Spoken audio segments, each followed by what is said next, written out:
Shalom. This week we are reading Parashat Korach. It's the story of the rebellion of Korach. And we read from the beginning of the Torah portion, Korach, the son of Yitzhar, the son of Kehat, the son of Levi, took himself to one side, took along with Datan and Aviram, the sons of Eliav, and On, the son of Pelet, descendants of Reuven.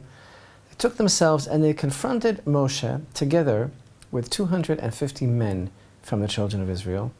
These were chieftains of the congregation, representatives of the assembly, men of repute, men of renown. They assembled against Moshe and Aharon and said to them, "You take too much upon yourselves, for the entire congregation are all holy, and the Lord is in their midst. So why do you raise yourselves above the Lord's assembly?" Moshe heard and fell on his face. He spoke to Korach and to all his company, saying, "In the morning Hashem will make known who is his and who is holy, and he will draw them near to him, and the one he chooses, he will draw near to him. Do this, Korach and his company, take for yourselves censers, place fire into them, and put incense upon them before the Lord tomorrow, and the man whom the Lord chooses, he is the Holy One. You have taken too much upon yourselves, ye sons of Levi." Here we have this incredible scene. Life in the desert, things are settling down now. After all, the decree has been made. Last week in the portion of Shalach, we learned of the debacle of the spies, and now the die has been cast, and the fate of this generation has been sealed. And I guess we should be settling down to the order of the day, to the routine, but we seem to be faced with what certainly appears to be a rebellion against Moshe and Aharon, but it's a complicated story, and there are so many things here that need to be addressed. The whole concept of the incense and this very unusual punishment of Korach being swallowed up by the earth. Why was it decreed by heaven that he and his company should be swallowed up in such a manner? So many details and so many levels of lessons that we can learn, and we want to try and approach a certain idea here. We won't be able to cover everything. I mean, what is this exactly? Is it a Western? We have like this shootout, we have this rendezvous in the morning. It's like, here they are, and here's how it's going to be from now on. We better get used to it, some voices could be heard to say. And there seems to be a power play, a showdown. So is Moshe saying, like, meet me in front of the corral at dawn? It would help us to understand, who is this fellow Korach? What was he really after? Our sages say that he actually was destined for greatness. He should have, could have, would have been the leader of all the Levites. On parallel, for example, with Aharon, who is the leader of the Kohanim, the priests. He was amazingly brilliant, came from very good stock. He was also very wealthy. Apparently he had been given a position of power while yet in Egypt. He had been given this position by Pharaoh himself. He was the overseer of all the royal treasure houses. And somehow all that wealth came to him. I guess he can't help it if he's lucky. He was also one of the Levites entrusted, no less, with carrying the Ark of the Covenant. This is a person of greatness. And yet, his wealth and his brilliance seem to lead him astray, because according to our sages, the depth of what's going on here is that he actually ended up denying God himself, denying that there was a God, denying that God created the heavens and the earth. This isn't about Moshe at all. It wasn't what it appeared to be. And by the way, that's in itself a manifestation of this brand new month of Tammuz, which we have just begun this week with this first Torah portion, because the concept of this month is about seeing things and how we don't see things as they really are, which of course is what the sin of the spies that we read about last week is all about, which was taking place in time during this very month. This was not a sincere, Occupy movement, some sort of movement for social change or social justice.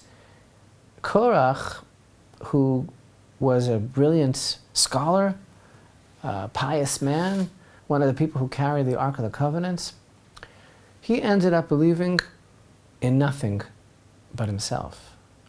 And this was about himself. When you believe so much in yourself, you can't believe in anything else. There's no room for anything else. But his whole thing was, I'm not even doing this for myself. I'm doing this for the whole nation of Israel. We're all holy. He riled up the people. He gathered them together against Moshe and Aharon and made this epic showdown. 250 of the greatest of the congregation. He dressed them all in talitot, made exclusively of the tchelet sky blue dye. So last week, in the end, the conclusion of Parashat Korach, we learned of God commanding the children of Israel in this commandment, this mitzvah, for the first time, that they should wear tzitzit, fringes on the edges of their garments, which affects a tremendous rectification of the whole concept of being in this world with garments and remembering Hashem, remembering our place. One string should be dyed blue.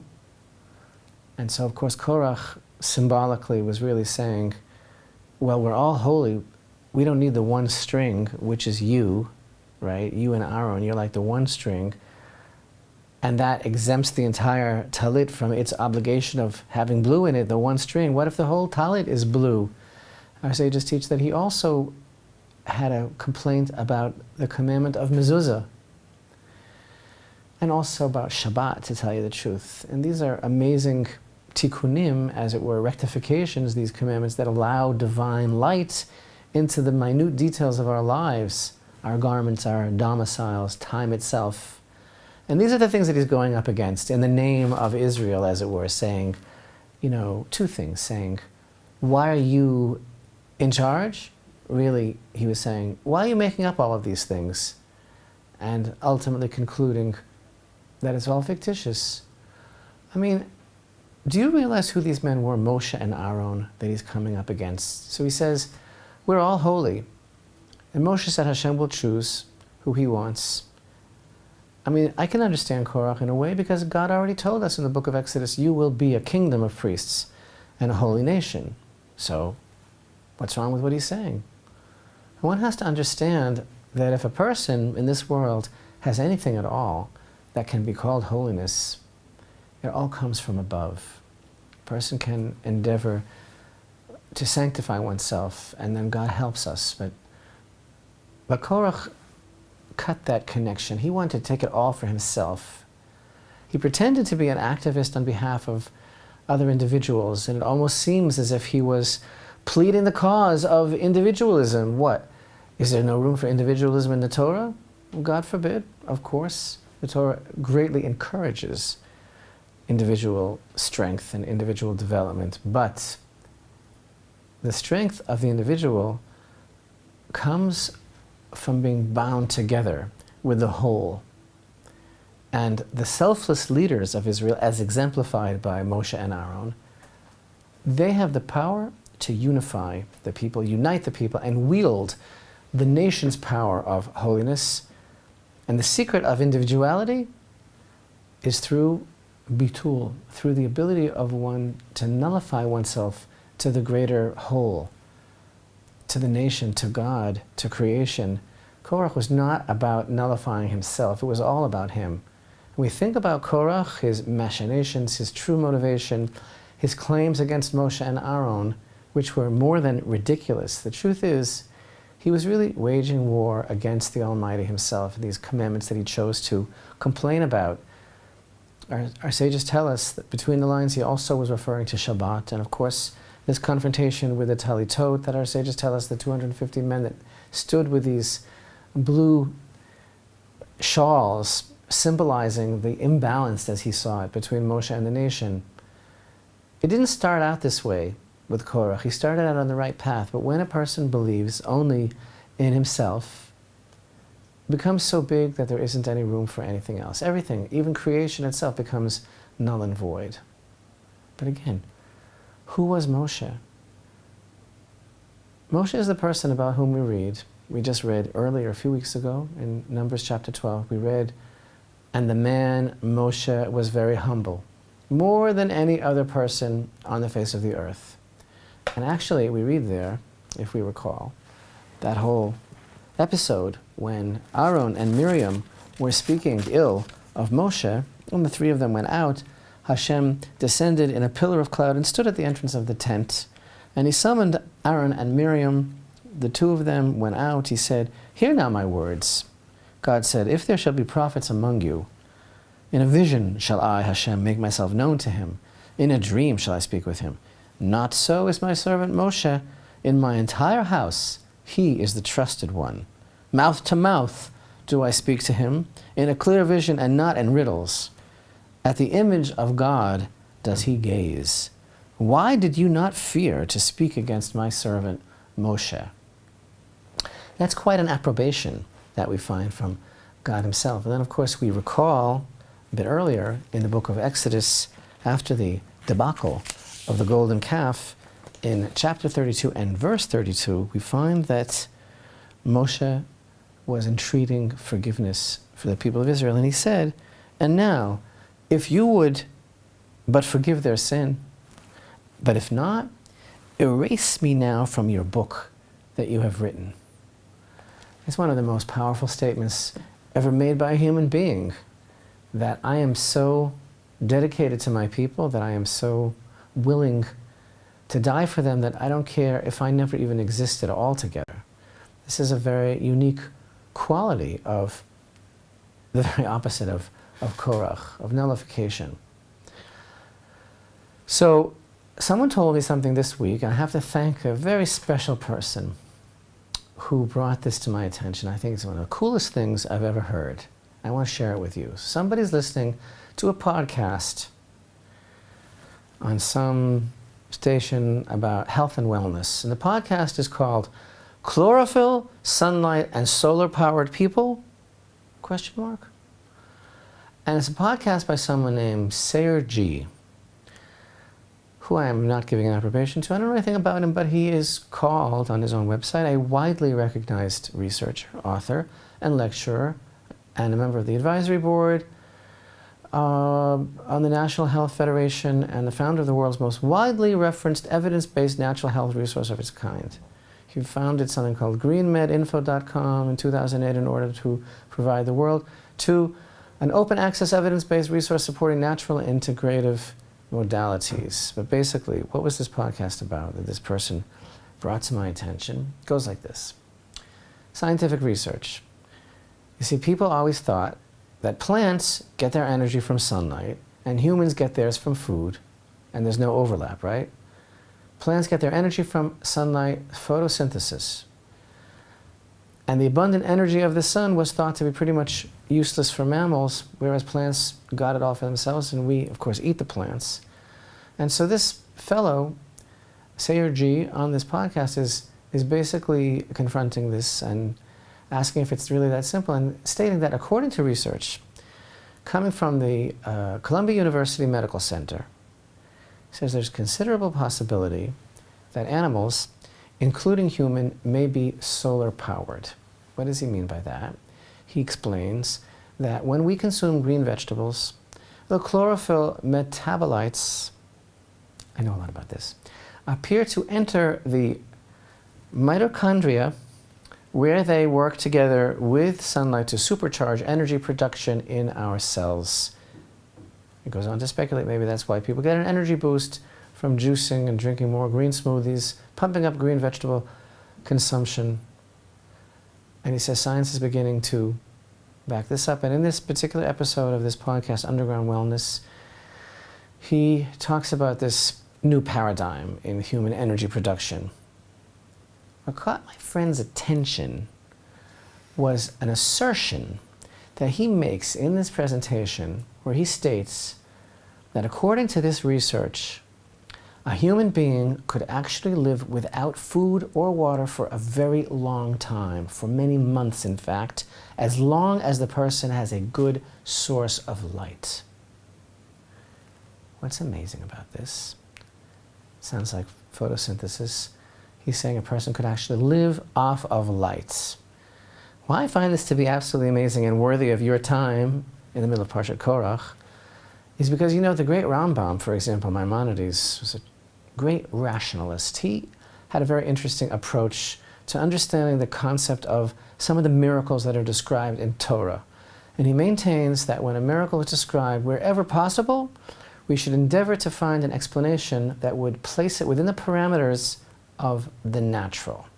That doesn't at all mean that it's not a miracle, according to the common definition. It just means that we have an understanding of how miracles occur in Hashem's world. And it also doesn't mean that it's not directly being affected by God himself. But in Deuteronomy 9, verse 9, and again in Deuteronomy 9, verse 18, we learn that twice Moshe was on Mount Sinai with God for stretches of 40 days and 40 nights, and he says, I neither ate bread nor drank water. And think about those occasions when Moshe was closer to the light, to the source of living light than anyone has ever been.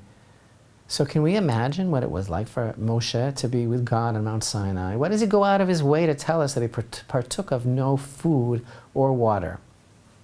Were his bodily needs suspended? Or could it be that he was nourished directly from the light? Thank you, Sayer G, for that podcast. Pretty fascinating, but in my humble opinion, whatever the case, I just know that about you and me, they don't tell such stories. And they certainly don't tell such stories about Korach either. And this is the man that Korach is confronting? For what? Why did Moshe fall on his face? Why was he so upset? He didn't make anything up here. He knew what this meant, this showdown for the Jewish people, because he knew that Korach's issues were not about him, but about God himself. And his whole manipulation of saying how it's really for everyone, feigning concern, you know what? This is a very well-known agenda today. It's copied by many sectors, and it's done to promote a particular agenda. So this man, Korach, who carried the Ark of the Covenant pretty close to the light, how could he end up denying God himself and his being the creator? This is actually something that happens every day. Now Aaron, right? Aaron had been chosen from way before. And what is Aharon all about that Korach should confront him? Aharon is the very embodiment of peace, of the peacemaker, of the self-nullifying element within Israel that brings everything together for everyone else's sake. He is the very opposite of Korach. What does it teach us in chapters of the Fathers? Pirkei Avot, chapter 1 and Mishnah 12, it says, Hillel says, be from the students of Aharon. Love peace, pursue peace, and bring people closer to Torah. So Moshe said to Korach, meet me in the morning. And morning is this concept of newness, of renewal. And every morning is like a new opportunity, a new choice. Hashem is choosing who he chooses every morning, just as Israel accepts God's kingship anew every day. And every day there is what's called in our sacred sources, there's a thread of kindness that God extends into the world. And that's like the aspect of Aaron, who himself is a vessel prepared to bring peace into the world. And this is why Korach argued about tzitzit, about the fringes, because the tzitzit are like a concept of a capsulization, a tzimtzum, a way of the endless, infinite lights of Hashem's goodness and compassion being channeled into this world. That's what it really stood for. And it's always with us no matter what. And Moshe wanted to demonstrate to Korach that he and Aaron, they're not private people. This is not their own thing, but they are vessels. And just as the morning light is essential for the world, so too their capacity to bring the potential into actualization, of bringing Hashem's light into the world, it's for everyone. And the stick, what's the message of the stick that blossomed? You know, they took sticks that were all cut from the same piece, from the same stalk, all dry wood, all identical. And Aaron's rod blossomed that was something that came, and that was a miracle. And that was Hashem's sign that he chose Aaron. That's something that's coming from within this dry wood. Aaron is symbolic of this life force that can only be brought into the world by someone who could be designated as a vessel from that from the very beginning. And he's bringing that out from the source, bringing everything to a point of holiness, like that string of blue. And we read in chapter 17 and verse 21 that Aaron's staff was among theirs. That expression, the beautiful expression in the verse, his staff among theirs, because it's this whole idea of this inclusiveness of the children of Israel. The service of the Kohen serving God bears fruits, but his accomplishment is not through his own work. It's that he is able to gather together all of the efforts of the entire people and take that potential into reality. And so Korach's showdown is a desire to usurp this order out of his own arrogance, out of his own will to receive and not to give to others. And this is the secret, according to some commentaries, a very beautiful idea of why this Torah portion, our Torah portion this week, precedes the Torah portion of Chukat next week. Next week we're going to be reading the portion of Chukat, which of course begins with and features the ordinance of the red heifer, which we'll certainly talk more about. That is the greatest mystery, how that works, why God chose the chok, the ordinance of the red heifer, to bring about the return of purity. But actually, this is not the logical order. This is not the chronological order, and as we have had occasion to mention recently, there is no chronological order in Torah because it's not a storybook. It's a book of the revelation of Hashem's will. Actually, the commandment of red heifer, our sages teach, was given at a place called Mara way back in Exodus chapter 15. And why, state our sages, was Parashat Chukat next week, beginning with the red heifer, placed after Parashat Korach? Because Korach's whole claim against Moshe and Aharon was based on his own self-image and his own conception and his own arrogance. Moshe is the only person in the world who ever understood the mystery of the red heifer, how it works, because he was the embodiment of nullification, of not being concerned about himself, about not having a life and living only for his people. And the secret of the red heifer can only be understood through that level of selflessness. And Korach, of course, is the very opposite. And as it were, God's placement of the parsha of Chukat, featuring the red heifer, following Korach, is almost like a statement saying to Korach, you see this? This is the difference between you and Moshe. This is why you can't be in that position, because he was able to understand this great mystery and you not, because you are all about yourself.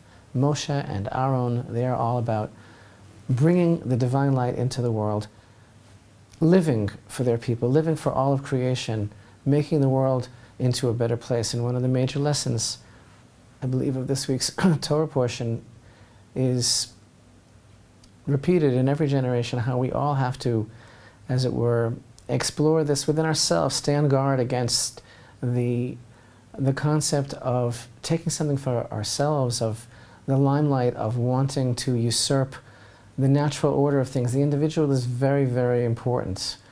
And we are encouraged to serve Hashem, each of us with our own strengths, with our own special qualities, and every single person is adding something to the universe. It's an orchestration that with missing one note, it won't work. But we all reverberate and resonate to the orchestration of the true leaders who live for Hashem, who reflect that light. And that is really the challenge in every generation, for us to understand how best to bring the divine light into the world.